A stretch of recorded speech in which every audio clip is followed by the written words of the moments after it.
మన ఫ్యామిలీ అందరికీ good morning అండోయ్. ఈ శనగిత్తల కారప్పొడి ఎప్పటినుంచో ఒక వీడియో అన్నా చేసి చూపించాలి అనుకుంటే ఈరోజు కుదిరిందండి.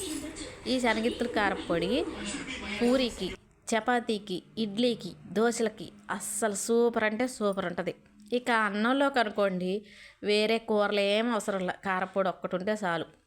ఈ శనగిత్తల కారప్పొడికి వేడి వేడి అన్నంలో ఈ కారప్పొడి వేసుకొని నెయ్యి మరింత వేసుకొని తింటే చికెను మటను అసలు దీనికి ఎందుకు సరిపోద్దండి, అంత కమ్మగా ఉంటుంది. చాలామందికి తెలుసు కారప్పొళ్ళు అంటే చాలా రకాలుగా చేస్తారు.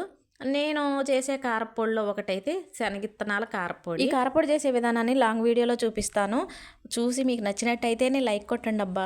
అలాగే ఈరోజు అక్క వాళ్ళ అమ్మాయిది జస్వితది పుట్టినరోజు శుభాకాంక్షలు అమ్మ జస్విత. చాలామంది విషెస్ చెప్పమని అడుగుతున్నారు, ప్లీజ్ ఏమనుకోవద్దు. పెళ్లి రోజు పుట్టినరోజు జరుపుకున్న అందరికీ శుభాకాంక్షలు.